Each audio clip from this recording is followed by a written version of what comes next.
Hey, magandang araw. Ako si Jerry ng JG Craft Tools at dito sa workstation natin, meron na naman tayong Boss ME70. Sa hindi nakakaalam dito sa JG Craft Tools, may karamihan na yung na-repair natin na ganitong device. Lahat ng video na na-post ko tungkol dito ay pare-parehas lang naman. Pinapakita ko na may problema, then na-repair ko. Pero this time, ipapaliwanag ko kung ano yung source ng problema na nangyayari sa ME70. Ito ay tungkol sa usual na nire-repair ko na madalas na problema sa ME70 at the same time parehas din sa ME25 kasi technically almost parehas lang sila ng circuit design maliban sa mas maraming controls ang ME70 at mas simple ang ME25. Pipili ako ng isang control, pipihitin ko, then makikita natin kung ano yung problema. Dito tayo sa preamp, on natin yung preamp. Then, yan. Kung makikita ninyo, wala akong ginagalaw sa controls, pero yung settings niya nagpapalit-palit. Pili pa tayo ng iba. Dito sa overdrive. Yun, ganun din. Yung mga pinipihit ko na controls na yan, random lang yan. Hindi ko pinlano kung ano yung pipihitin, pero pare-pareha sila ng problema. Actually, na-test ko na to kanina.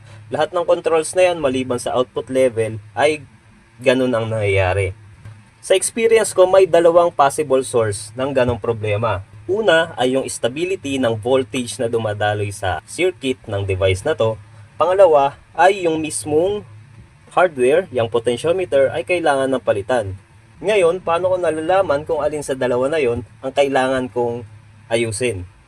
Una, kung mapapansin ninyo, lahat ng controls maliban sa output level ay nasa minimum or default. Kagaya nito, nasa off. Itong pedal effects nasa wa. Majority yan nasa pinaka minimum na settings. Dito kasi sa mga controls nito, ang dumadaloy dito ay DC voltage. Hindi kagaya sa analog na audio signal yung dumadaloy sa controls. For example, itong control na to, magsisimula yan sa 0 volt. Tapos kapag pinihit ko yan, tataas ng tataas hanggang sa maximum na voltage na dumadaloy sa circuit na to.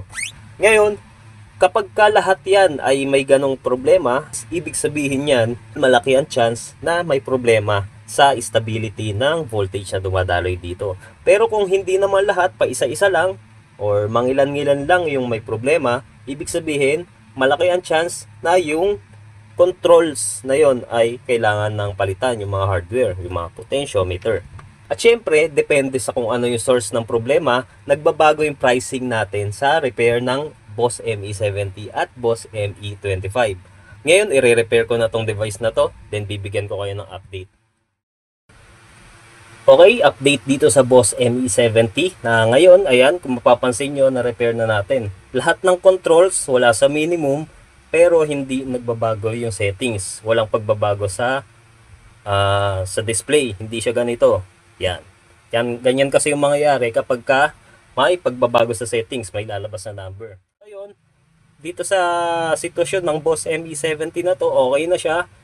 Stable na yung voltage, maayos na gumagana lahat ng controls. At syempre, isa-sound check natin yan.